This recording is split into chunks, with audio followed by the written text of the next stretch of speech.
Bon alors bonjour, aujourd'hui je vais vous parler d'un film qui est un film documentaire qui sort le 7 mai, qui s'appelle Une jeunesse française. Donc c'est un jeune réalisateur qui est marignanais, figurez-vous. Parce que moi j'ai été élevé à Marignane, alors bon, c'est rare que des marignanais gravissent des échelons pour arriver. Donc il vit au Canada et il est documentariste, il a fait pas mal de petits films, dont un qui s'appelle Adonis et Casserole aussi sur les gens qui répètent en chantant. Bonjour. Il veut passer dans le film.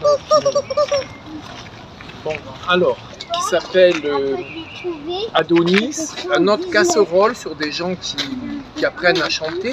Et sa passion, c'est de filmer les corps dans le dépassement du corps, c'est-à-dire aussi les gens qui travaillent avec leur corps ou qui exhibent leur corps ou qui sont meurtris dans leur corps. Alors vous verrez aussi pourquoi un peu plus tard.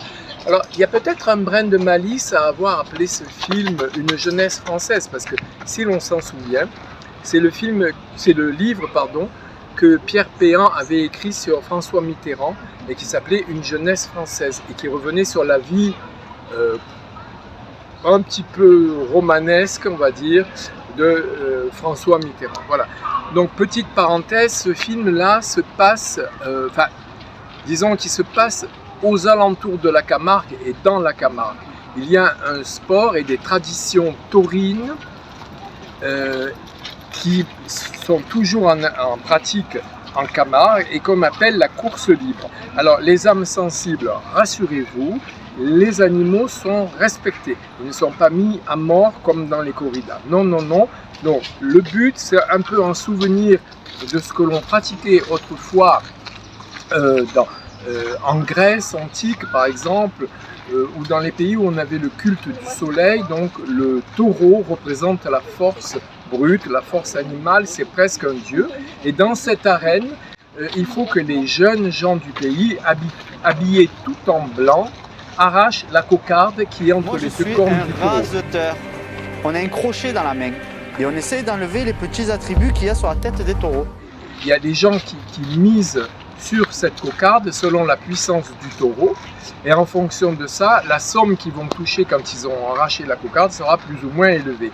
Alors c'était pratiqué depuis, on ne va pas dire depuis la nuit des temps, mais depuis très très très longtemps. Et là, ce qu'ils constatent, et ce que moi-même j'ai constaté en allant dans le Midi, c'est que c'est de plus en plus pratiqué par des jeunes issus de l'immigration maghrébine.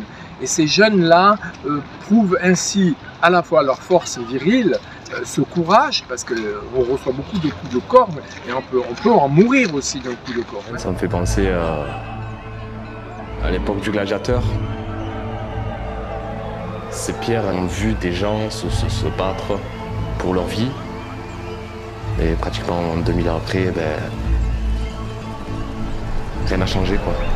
Et en même temps, c'est une façon pour eux, d'après le réalisateur Jérémy Battaglia, d'être acceptés dans cette société française qui quelquefois leur est complètement fermée. Alors, c'est pas vraiment un métier, c'est plutôt une gageure, mais ils sont très fiers. Alors, les deux qu'il a filmés sont très beaux, très charismatiques et complètement différents. Alors, il y a Jawad qui est plutôt doux, très intégré, qui dit qu'il se sent plus français que marocain, même qu'il soit d'origine maghrébine, et Belka qui lui fait plutôt dur à cuire, il est tout couturé parce qu'il a pris des coups de corne de tous les côtés, mais lui dit que c'est un hommage à son papa qui, à force de se prendre, parce que son papa était raseteur, donc ce métier-là, cette activité s'appelle raseteur, rasotage. Le papa était déjà raseteur et c'est un hommage à son papa qui maintenant est un peu diminué par la maladie de Parkinson qui fait ce métier. Voilà, c'est un très beau film avec de très belles couleurs et qui vous donnera un aperçu sur cet art qui perdure avec toutes les traditions de la Camargue. Alors toi, tu arrêteras quand? Je peux pas connaître le futur, malheureusement.